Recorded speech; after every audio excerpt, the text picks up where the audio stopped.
Hello friends, welcome to this channel stock market info. तो चलिए friends, video को start करेंगे आज की कुछ बहुत ही इंपॉर्टेंट अपडेट्स के साथ, स्टॉक्स के साथ, जो डेफिनेटली आप रडार पर रख के चल सकते हो।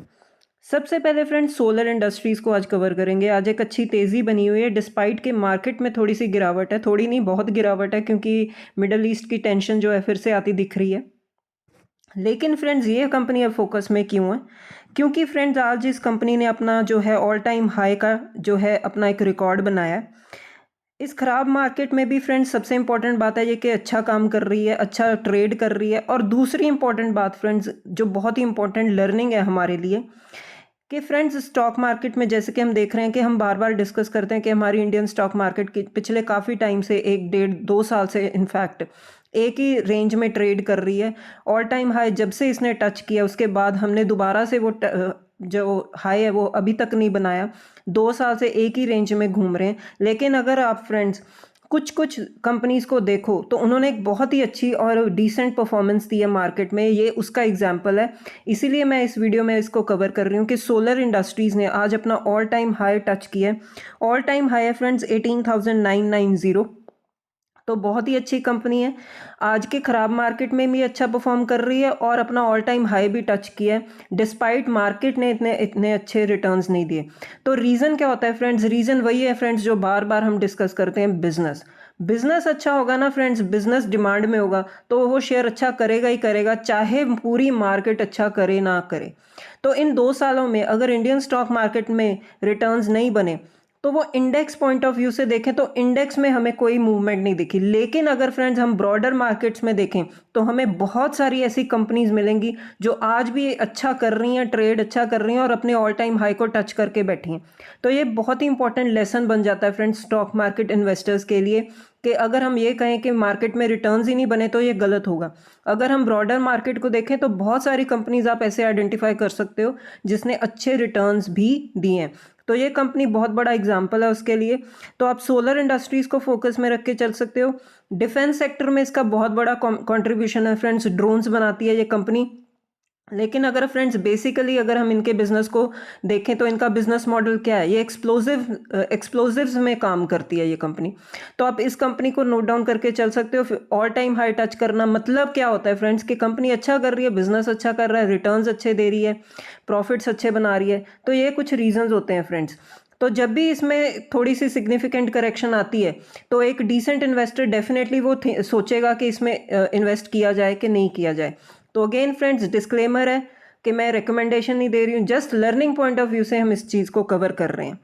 नेक्स्ट है फ्रेंड्स, टर्टल मिंट का जो आईपीओ रिसेंटली आया था उसके रिजल्ट्स आए हैं Q4 के।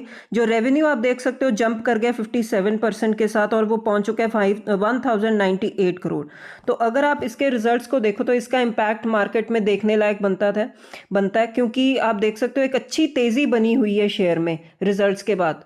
तो बहुत ही अच्छी कंपनी है फ्रेंड्स, जो इंश्योरेंस के लिए, जो इसका बिजनेस मॉडल अगर आप देखो तो इंश्योरेंस फील्ड में ये डिजिटल प्लेटफॉर्म प्रोवाइड करती है। अगर आप चाहो तो इस कंपनी को स्टडी कर सकते हो।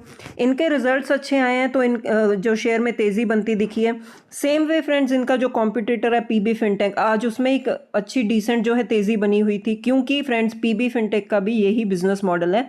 ये भी डिजिटल जो है प्लेटफॉर्म इंश्योरेंस पॉलिसीज़ के लिए प्रोवाइड करती है। तो अगर इनके कॉम्पिटिटर के अच्छे रिजल्ट्स आए हैं और अच्छी तेज़ी बनी तो ये मार्केट इज्यूम करके चलती है कि शायद से इनके रिजल्ट्स भी अच्छे आएंगे। तो आप इन दोनों कंपनीज को स्टडी करके चल सकते हो। नेक्स्ट है फ्रेंड्स, आरबीआई फाइनेंस मिनिस्ट्री की तरफ से जो भी स्टेटमेंट्स आते हैं इकोनॉमी को लेकर या जो भी डिसीजंस होते हैं वो हम डेफिनेटली पढ़ते हैं। जैसे कि आरबीआई के जो गवर्नर है संजय मल्होत्रा जी, उन्होंने कहा है कि हमारी इंडियन इकोनॉमी के जो मैक्रोज हैं वो बहुत ही ज़्यादा स्ट्रॉन्ग है।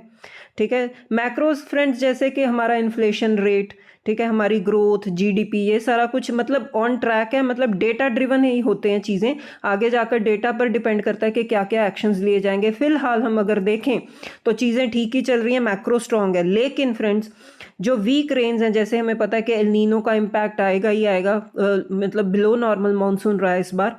और वॉर, ये दो चीज़ें हैं फ्रेंड्स जो हिट कर सकती हैं ग्रोथ को। तो जो ये टॉप अथॉरिटीज़ होती हैं जैसे कि आरबीआई, फाइनेंस मिनिस्ट्री, इनका मतलब यही मोटिव होता है कि ये जो है फैक्ट्स जो हैं, जो रियल फैक्ट्स हैं वो सामने रखें। तो फैक्ट्स यही है फ्रेंड्स कि मैक्रोज बेशक स्ट्रॉन्ग है, लेकिन जो इसको अफेक्ट कर सकते हैं नेगेटिवली वो है वीक रेंज और जो वॉर है। और ये दो चीज़ों का जो है इम्पैक्ट फ्रेंड्स हम मार्केट में देख ही रहे हैं। उसके बाद उनका ये कहना है कि जैसे कि फ्रेंड्स आप देख सकते हो कि पिछली बार 7.7% की जो ग्रोथ है वो इकोनॉमी ने रजिस्टर की थी, लेकिन अब जो आरबीआई ने अपने जो प्रोजेक्शंस है वो चेंज की थी। जैसे कि आरबीआई प्रोजेक्ट कर रहा है कि जीडीपी ग्रोथ 6.6% तक हो सकती है इन करंट फिस्कल ईयर, क्योंकि ग्लोबल अनसर्टेनिटीज़ हैं फ्रेंड्स, हमें पता ही है उसका इम्पैक्ट हम देखेंगे। क्रूड ऑयल इंक्रीज़ हो रहा है और आने वाले टाइम में इन्फ्लेशन के भी उन्होंने प्रोजेक्शंस जो हैं फोरकास्ट चेंज किए। पहले वो कर रहे थे 4.6%, अब वो प्रोजेक्ट कर रहे हैं 5.1%। तो ये कुछ चीज़ें हैं फ्रेंड्स जो उन्होंने सामने रखी हैं क्योंकि हमें फैक्ट्स पता होने चाहिए, क्योंकि जिस चीज़ का इम्पैक्ट हम नेगेटिव देखेंगे मार्केट में वो चीज़ें हमें पता होनी चाहिए। नेक्स्ट है फ्रेंड्स, अब रिजल्ट का सीज़न चल रहा है, अभी बहुत सारे रिजल्ट्स आने बाकी हैं, लेकिन अगर आप देखो तो बहुत बड़ी बड़ी कंपनीज़ के जिनके रिजल्ट्स आ चुके हैं उनके बेसिस पर फ्रेंड्स एक कंपाइल्ड रिपोर्ट निकल कर सामने आई है कि जो इंडिया इंक है फ्रेंड्स, जो इंडियन इकॉनमी है, उन्होंने फास्टेस्ट रेवेन्यू ग्रोथ जो है रजिस्टर किया इन 14 क्वार्टर्स। ये किसके बेसिस पर है फ्रेंड्स? जो जितने रिजल्ट अब तक आए हैं। मतलब आप देख सकते हो कि सबसे इंपॉर्टेंट लर्निंग इसमें क्या है कि 14 क्वार्टर्स के बाद हमने इतनी हेल्दी रेवेन्यू ग्रोथ रजिस्टर की है। मतलब अगर हम देखें कि मार्केट में हम देखें तो एक ही रेंज में जो है ट्रेड क्यों कर रहा था? रिजल्ट्स अच्छे नहीं थे, हम एक्सपेक्टेशंस को बीट नहीं कर पा रहे थे, तो मार्केट एक ही रेंज में था। हमने काफ़ी टाइम बाद जो है अपना 14 क्वार्टर्स का जो रिकॉर्ड है वो बीट किया है, रेवेन्यू ग्रोथ रजिस्टर किया आफ्टर 14 क्वार्टर्स। मार्जिन्स प्रेशर में है। नेक्स्ट है फ्रेंड्स, अगर हम इसको और डिटेल में स्टडी करें, नेट प्रॉफिट जो इंक्रीज हुआ है 10.86% के साथ इंक्रीज हुआ ईयर ऑन ईयर बेसिस। और अगर हम इसको कंपेयर करें, ये है 14.23% प्रीवियस क्वार्टर। तो क्वार्टर ऑन क्वार्टर बेसिस अब तक हम देखें अभी भी हल्की सी गिरावट है, लेकिन अगर हम पिछले साल की बात करें फ्रेंड्स, यही जो नेट प्रॉफिट था 8.7% था। तो ईयर ऑन ईयर बेसिस अगर हम देखें तो फ्रेंड्स एक अच्छी हेल्दी ग्रोथ अब तक दिख रही है जितने भी रिजल्ट्स आए हैं उसके बेसिस पर। तो ये कुछ फैक्ट्स हैं फ्रेंड्स जो रिजल्ट का जो कंपाइल्ड डेटा है आपके सामने। नेक्स्ट है फ्रेंड्स, जो हम देखें तो एग प्राइसेस जो है फ्रेंड्स वो इंक्रीज होते दिख रहे हैं इंडिया में, और उसके रीज़न है फ्रेंड्स जो इनपुट कॉस्ट है ना वो बढ़ जाती है, जैसे कि मेज़, सोयाबीन, ये क्या है? ये खाना पीना होता है पोल्ट्री का। तो अगर इनकी कॉस्ट बढ़ेगी तो उसके बाद जो डायरेक्ट इम्पैक्ट हम फाइनल प्रोडक्ट पर देखेंगे, क्योंकि जो बिजनेसमैन होता है, जो एंटरप्रेन्योर होता है, वो पास ऑन कर देता है अपने फाइनल प्रोडक्ट पर प्राइसेस। तो वो खुद पर तो लेगा नहीं, वो खर्चा किस पर पास करेगा? फाइनल कंज्यूमर पर। तो एग प्राइसेस जो हैं वो इंक्रीज होते दिख रहे हैं इंडिया में। अब फ्रेंड्स एग्स के साथ रिलेटेड एक कंपनी है हमारी मार्केट में जिसको आप नोट डाउन करके चल सकते हो, अगर आप चाहो तो इसको स्टडी भी कर सकते हो। वो है SKM egg products export India limited. जैसे कि नाम में ही है कि ये कंपनी बिजनेस क्या करती है। तो अगर आप चार्ट भी देखो फ्रेंड्स, काफ़ी वॉलेटाइल है चार्ट। अगर आप शुरू से लेकर देखो तो ऑलमोस्ट अपने ऑल टाइम हाई पर ही जो है ट्रेड कर रहा है। अच्छे डिसेंट रिटर्न्स दिए हैं जब से कंपनी लिस्ट हुई है, लेकिन आप वॉलेटिलिटी देखो फ्रेंड्स, कितनी ज़्यादा हाई वॉलेटिलिटी रहती है शेयर में।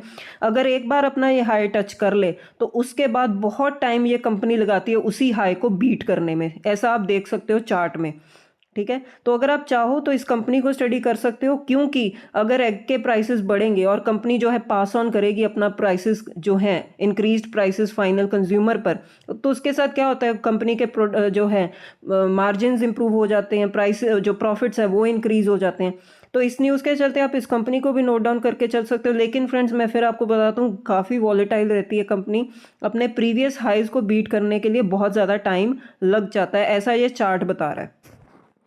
नेक्स्ट है फ्रेंड्स, जाते जाते एक बार जो सीएट के एमडी और सीईओ है उनकी जो स्टेटमेंट है, जैसे कि हमने देखा सीएट के रिजल्ट्स बहुत ही ज़्यादा खराब आए थे, टॉप लेवल से प्रॉफिट बहुत ही ज़्यादा ह्यूजली जो है ड्रॉप आया था प्रॉफिट्स में। उसका इम्पैक्ट हमने देखा भी शेयर में, और बाकी टायर स्टॉक्स में भी मैंने वीडियो भी कवर किया था फ्रेंड्स के टायर स्टॉक्स में जो है गिरावट क्यों बनी हुई है। वही फ्रेंड्स क्रूड ऑयल के चलते जो उनके मार्जिन पर प्रेशर है।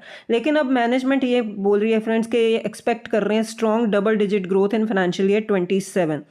क्योंकि इनको लगता है कि जो डोमेस्टिक डिमांड है वो बहुत ही ज़्यादा हेल्दी रहेगी, ग्रोथ दिखाएगी मार्केट, तो इसके चलते इनके जो हैं प्रॉफिट्स जो हैं वो डबल डिजिट ग्रोथ दिखा सकते हैं।